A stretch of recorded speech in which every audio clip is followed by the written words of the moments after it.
지금부터 제66회 한국사 능력검정시험 심화편 해설을 시작하도록 하겠습니다. 1번 가시대 생활 모습으로 옳은 것은, 자 여기 보면 공주 석장리라고 되어 있죠. 공주 석장리는 바로 구석기를 대표하는 남한의 대표적인 그 유적지가 되겠습니다. 또한 이제 구석기는 이제 뗀석기를 사용하고 거기에 대표적인 것이 바로 만능도긴 주먹도끼가 되겠습니다. 구석기 시대 한능검에서 제일 많이 물은 것은 거주 형태, 바로 이동생활에 맞는 동굴이나 막집에서 살았다. 정답은 2번이 되겠습니다. 구석기인들은 여기 나온 것처럼 동물을 사냥을 많이 했죠. 사냥, 채집, 어로 이동생활을 해야 되기 때문에 바로 이 이동생활에 맞는 거주 형태에 이미 조성이 되어 있는 동굴이나 간단하게 지을 수 있는 막집이 되겠죠. 자, 반달 돌칼로 벼를 수확하였다. 자, 이것은 청동기 시대가 되겠습니다. 청동기 시대 때 청동 농기구를 쓰지 않고 돌칼, 감석기를 사용했고, 또 청동기 시대는 조피 수수에서 이제 벼농사로 이제 바뀌게 벼농사도 시작이 된 것이죠. 반량전, 명도정 등 이건 중국의 화폐가 되겠죠. 이러한 중국의 화폐가 사용이 된 시기는 이제 철기 이후 중국과 교류가 이루어진기 때문입니다. 빗살무늬 토기, 바로 신석기 시대를 대표하는 그러한 토기이죠. 가락바퀴와 뼈바늘, 바로 역시 신석기 시대에 의복을 지은 그러한 증거적인 유물이 되겠습니다. 정답은 2번이 되겠습니다. 2번, 다음 자료에 해당하는 나라에 대한 설명을 한 것은, 자, 호의 수는 5천인데 대군왕은 없고, 그러니까 왕이 없다는 것이죠.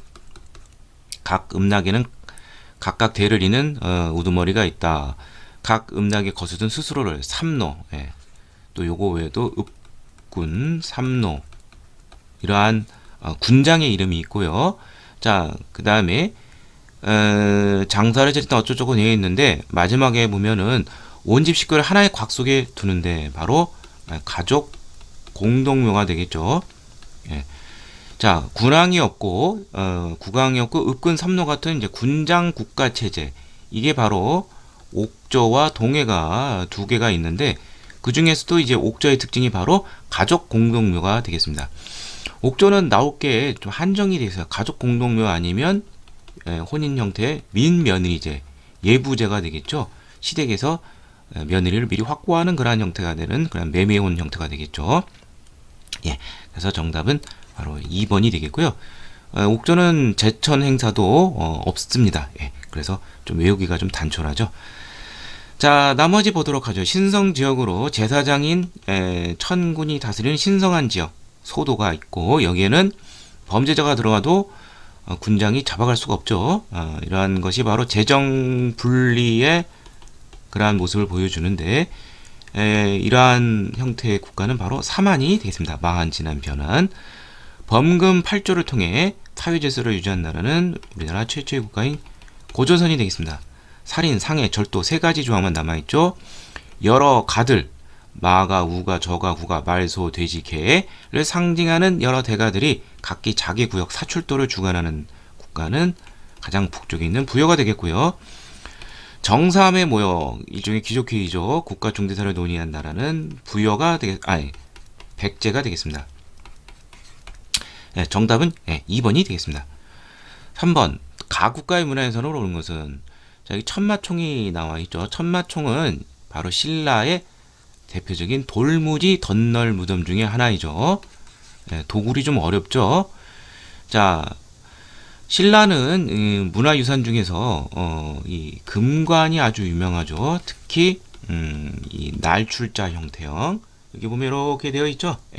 바로 3번이 되겠는데, 이러한 그 날출자형 그 금관이 유명한 것이, 제가 보기엔 이게 아마 그 황남대총 금관이 아닌가, 뭐 비슷하게 생겼는데, 뭐 그 외에도 뭐 금관총이라든지 금령총, 이런데 이제 금관이 아주 유명하죠. 자, 잘 모르더라도 나머지 유물을 확실히 알면은 되겠죠. 자, 1번은 이제 그 고려 시대에 이제 자, 청동으로 만든 수금, 수금문이 바로 그러한 정병이 되겠습니다. 그 청자 좀 비슷하게 생겼는데 청자는 아니고 청동으로 만든 것인데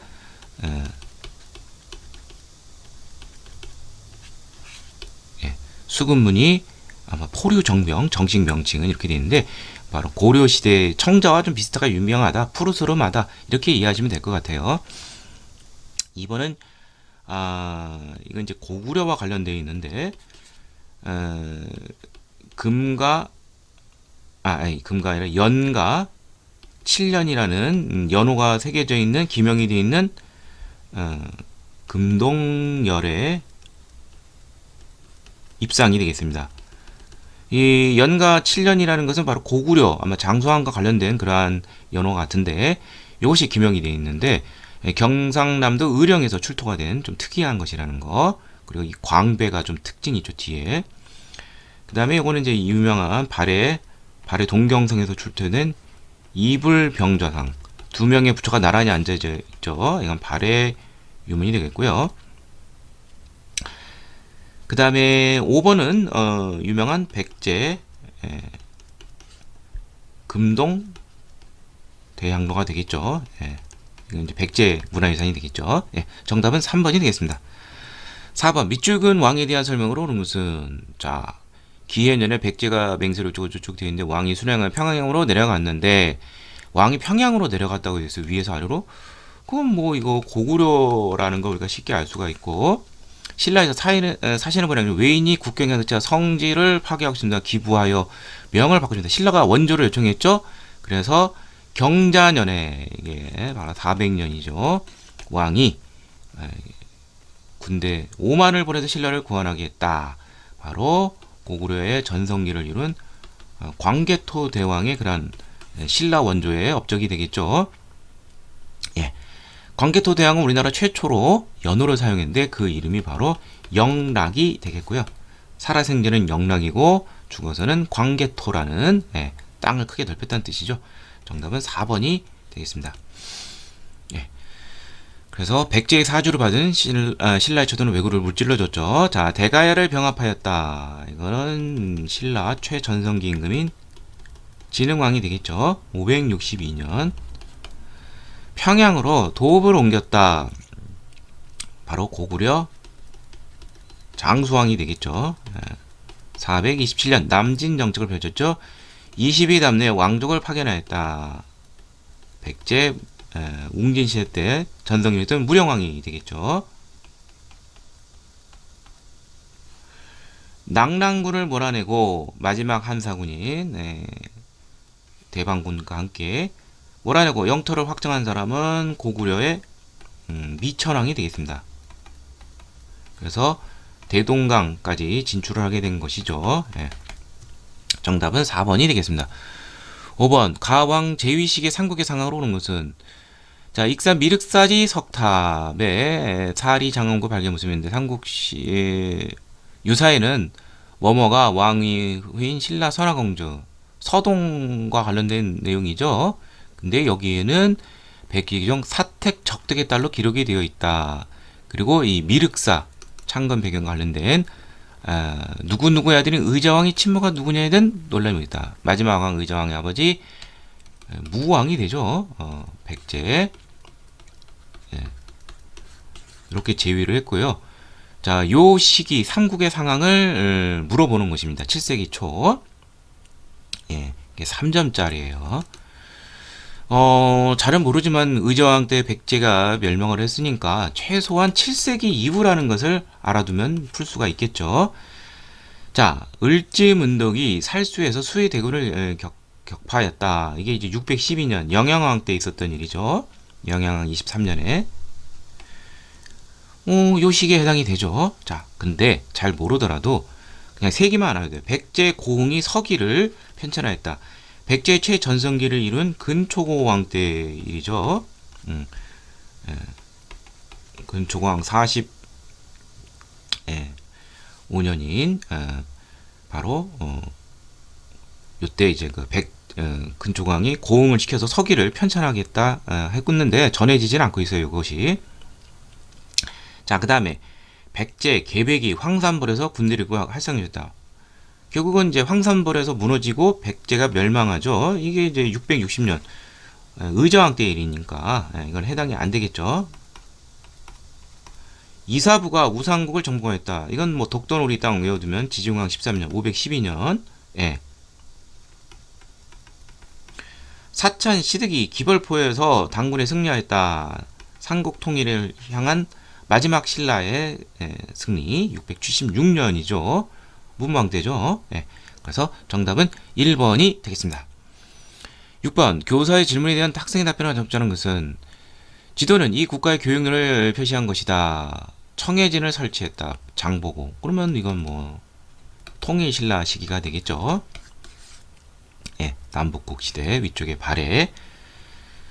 자, 신라와 관련된 거 정답은 바로 이제 5번인데 조세 수치를 위해서 3년마다 촌주들이 촌락문서 또는 이제 뭐 민정문서라고 하는데 오늘날 청주 근처의 서원경 근처 사계 촌락에 대한 기록이 남아져 있죠.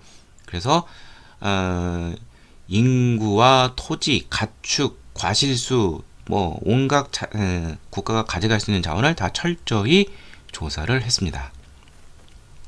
자, 나머지 보죠. 사만통보, 해동통보, 또 뭐 활구라고 불리우는 은병도 있고, 이거는 바로 고려 시대 화폐 많이 물어보죠. 고려 숙종 때 많이 만들었었죠. 특산품으로 솔빈부의 말이 유명하다. 뭔가 만주불판이 떠오르죠. 이거는 이제 발해의 특산물이 되겠고요. 감자, 고구마 등의 이거 외래작물인데 임진왜란 이후에 들어온 것이죠. 구황작물. 이건 조선 후기. 특수 행정구역인 소에서 여러 문물을 생산했다. 이제 고려가 되는데 고려의 이 소라는 데는 차별받는 구역인데 수공품을 생산을 했었죠. 예. 정답은 5번이 되겠습니다. 7번 가와 나 사이 시기에 볼 수 있는 모습으로 가장 적절한 것은 선덕왕이 죽었는데 신라 하대의 첫 임금 선덕왕이 780년에 즉위를 한 다음에 얼마 못 간 785년에 죽었습니다. 예, 내물왕계인데 근데 여기서 이제 신하들이 회의를 한 끝에 왕의 조카인 김주원 무열왕계가 되는데 집 앞에 물이 넘쳐서 화백회에 못 가고 대신 김경신이라는 사람이 왕이 됐다. 이 사람이 바로 이제 원성왕이 되겠습니다. 그러니까 요 시기가 바로 785년인데 뭐 이거를 굳이 몰라도 돼요. 그러니까 왕위가 황당하게 귀족들의 어떤 좌우된다. 왕권이 흔들린다. 뭐 신라 하대다. 이렇게 우리가 이해할 수가 있고요. 자, 여기 보면은 나라의 기강이 무너서 곡물 부세를 보내지 않은 차 독촉을 했더니 오히려 농민들이 원종 애노 등의 반란이 났다. 진성여왕 3년에 있었던 일이죠. 889년. 예, 요 사이 시기에 볼 수 있는 모습. 자, 이게 3점이라는 것은 조금 자세하게 물어볼 수도 있다는 것이죠. 자, 하나씩 보도록 하죠. 계백요소. 정계, 계백요소를 통해서 관리들에게 교훈을 주고 자신의 왕손들에게는 훈육시를 남긴 사람. 고려 태조가 되죠. 시기가 다르죠. 왕조 시기가. 그러니까 이건 해당이 될 수가 없고요. 노급 폐지를 명하는 국왕. 귀족들의 특권인 노급을 폐지하라. 그리고 관료전을 주라. 즉 수조권만 주고 농민들의 여격을 징발하지 못하게 한 왕권을 전제하라. 바로 신문왕이죠. 신라 중대 전제화를 시킨 왕 중에 대표적인 임금인데 689년에 노급을 폐지하고 2년 전에 이미 관료전을 실시했습니다. 성균관에서 공부하는 학생. 물론 성균관이 이제 고려 말부터 나타나긴 했지만 보통 이제 조선 시대를 대표하죠. 초조 대장경을 조판하는 장인. 거란의 침입을 막기 위해서 고려 현종 때부터 70여 년간에 걸쳐서 조성을 했었죠. 예, 정답은 바로 5번인데 김원창의 난. 이 김원창이라는 사람이 바로 여기 왕이 못된 김주원의 아들이 바로 김원창이 됩니다. 예.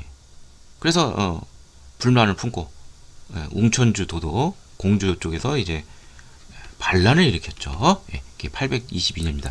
그러니까 왕이 쟁탈전에서 탈락한 사람들이 이제 반기를 드는 것이 많아지죠. 신라 하대.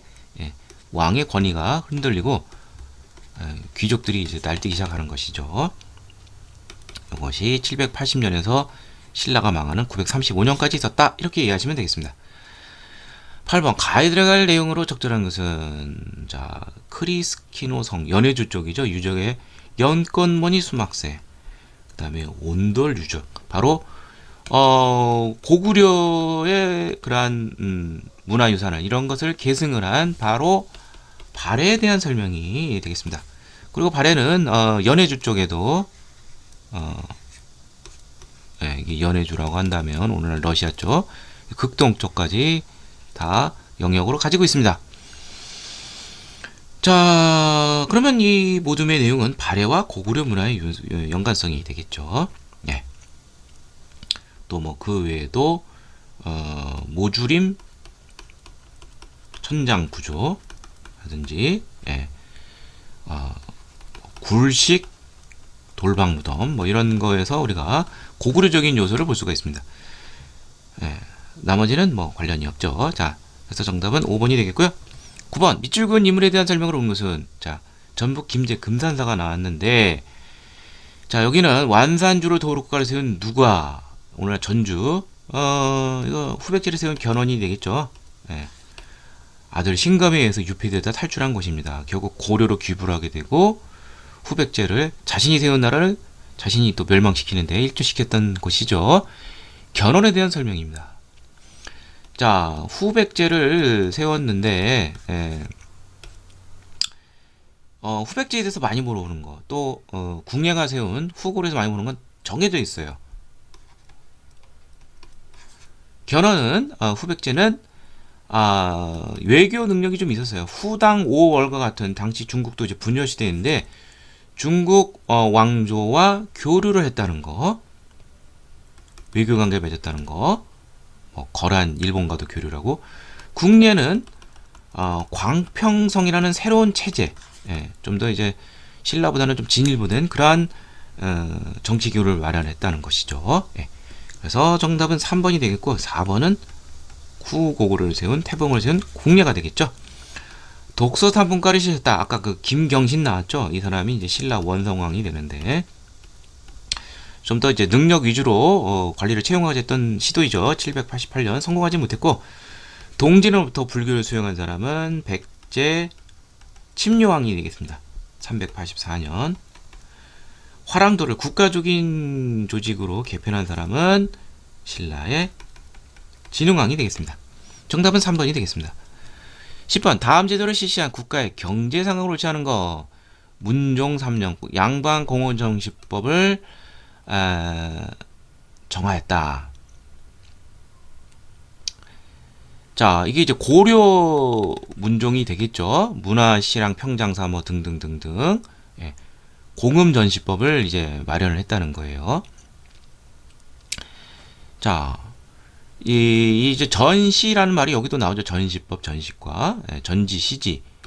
자, 전시과라는 거는 과라는 건 과전, 관료들의 직역이 된 대가로 토지를 준 것이고, 물론 이것은 수조권을 준 것이고, 전은 논밭, 실은 임야, 뗄감 얻을 수 있는 바로 고려에 대해서 물어보는 것인데, 고려에서 많이 물어본 것이 이제 화폐, 아까도 나왔었죠. 뭐 사만통보, 해동통보 나왔는데 활구라는 은병도 유통했다. 맞는 내용이고, 그 다음에 경시서 많이 나온다고 했죠. 시전을 감독하게 했다. 그리고 병란도, 이건 뭐 단골 손님이죠. 그리고 서점, 서적점, 다점 등 관영상점이 운영이 되었다. 이것도 좀 알아두시기 바라고요. 이걸 모르더라도 설점 수대제 시행으로 민간의 광산 개발을 허용한 거, 이건 조선 후기죠. 조선 후기 17세기 중엽 효종 때 설점, 광산을 개발을 허락하는데 세금을 걷는다는 것이죠. 그래서 상공업, 광업도 발달했다는 거, 조선 후기. 그래서 정답은 3번이 되겠습니다.